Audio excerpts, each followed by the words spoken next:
Assalamualaikum warahmatullahi wabarakatuh. Assalamualaikum warahmatullahi wabarakatuh. Alhamdulillah,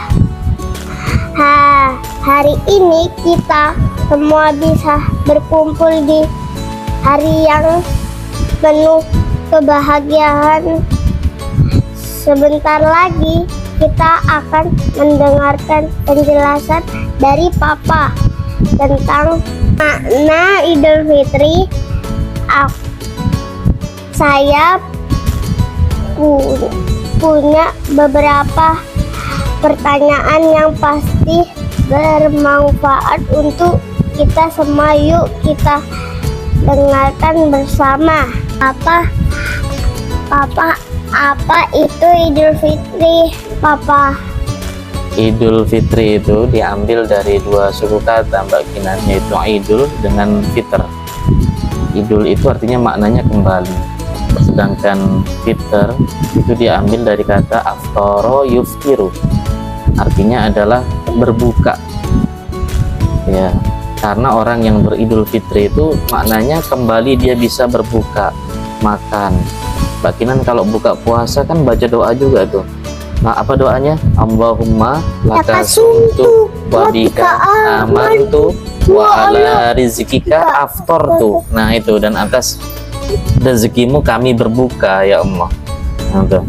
Nah, maka orang yang beridul fitri itu maknanya adalah pertama orang yang sedang merayakan kembali makannya setelah sebulan penuh di bulan Ramadan dia tidak makan. Makanya Nabi itu memberikan kesunahan sebelum berangkat sholat Id kita disunahkan untuk makan. Itu menandakan bahwa hari itu menandai kita sudah masuk Idul Fitri. Ada yang kedua, makna fitr dimaknai dengan fitrah.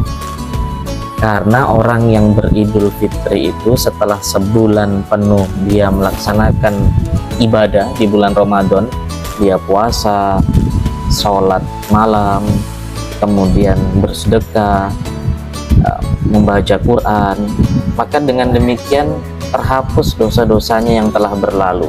Maka fitrah artinya asal kejadian, sama seperti orang yang tidak memiliki dosa. Kullu mauludin yuladu alal fitrah, kembali dia dalam keadaan suci, sama seperti anak yang baru lahir, tidak ada dosa sedikit pun yang dia bawa, maka kemudian dia disebut sebagai orang yang kembali kepada kesucian, layaknya seperti anak yang baru dilahirkan orang tuanya.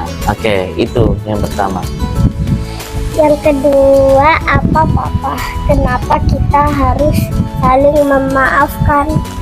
Nah, kita ini kan kalau bulan puasa itu kan kecenderungannya membangun kedekatan kepada Allah. Ya, itu namanya hablum minallah. Nah, setelah kita mendekatkan diri kepada Allah dengan berpuasa, kemudian malamnya kita menambah sholat yang kita sebut dengan sholat tarawih itu, kemudian kita juga bersedekah, baca Quran, memperbanyak amal kebaikan, itu kan hakikatnya semuanya kedekatan kepada Allah. Kemudian untuk menyempurnakan kedekatan kepada Allah itu, karena kita ini mungkin dalam kehidupan ada salah, itu maka kata Syekh Nawawi Al-Bantani dalam kitabnya Naswail Ibad itu dikatakan wa khafifil himla fa innal aqabata ta'ud. Jadi kita disuruh meringankan beban bawaan karena lereng atau jalan yang didaki itu medannya sulit. Nah, diantaranya maknanya adalah hakul adami. Kalau kita punya salah berkaitan dengan manusia lainnya, maka supaya ringan beban bawaan kita nanti menuju kepada Rabb Allah, maka diantaranya adalah bermohon maaf atas kesalahan. Ini bagian dari hablum minan nas, membangun kedekatan sama manusia. Maka paripurnalah orang yang bertakwa itu dengan kedekatan kepada Allah, dengan kedekatan sesamanya. Artinya dosanya kepada Allah hilang, sesamanya juga akan hilang pula. Itu Mbak Kinan. Yang ketiga, Papa, kenapa ada takbiran di malam Lebaran? Nah, ada satu ayat dalam Al-Quran Mbak Kinan dalam surat Al-Baqarah ayat 185 walitukmilul iddata walitukabbirullaha ala ma hadakum wa la'allakum tashkurun. Itu ayatnya. Dan hendaknya kamu mencukupkan atau menyempurnakan bilangannya, maksudnya bilangan puasa kita. Berapa hari kita puasa nih? 30 hari. Kadang 29, kadang 30, tergantung bulan, masuk bulan baru atau tidak. Nah, selama sebulan itu kita disuruh sempurnakan. Kemudian ayat berikutnya walitukabbirullaha ala ma hadakum. Setelah sempurna bilangannya puasa 1 bulan, maka kita disuruh untuk bertakbir, takbiran, mengagungkan Allah, membesarkan Allah.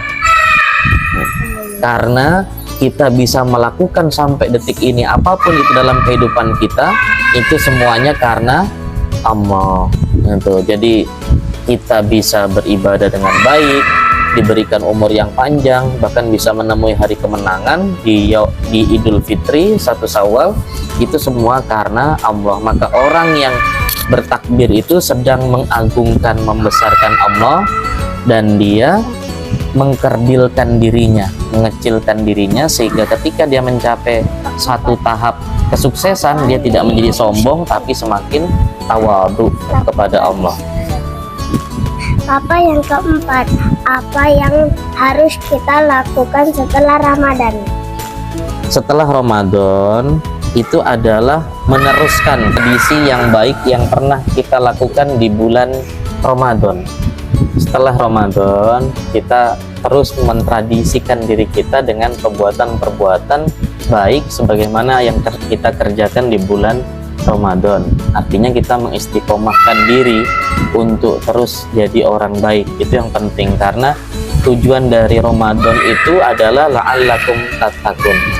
Tattaqun itu fi'lun mudhari'un marfu'un wa alamatu raf'ihi thubutun nun li'annahu min af'alil khamsah.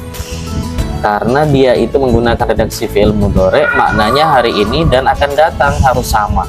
Karena Tuhan yang kita sembah dengan di bulan Ramadan sama seperti Tuhan yang kita sembah di luar bulan Ramadan, maka hakikatnya kebaikan itu jangan sampai hilang.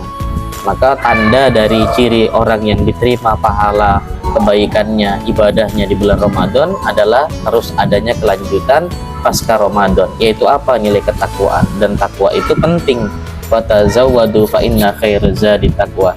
Dan berbekalah kalian, dan sesungguhnya sebaik-baik bekal itu adalah takwa. Demikian, wallahu a'lam bishawab. Terima kasih Papa, semoga bermanfaat. Wassalamualaikum warahmatullahi wabarakatuh. Selamat Idul Fitri 1 Syawal 1446 Hijriah. Mohon maaf lahir dan batin. Bye bye.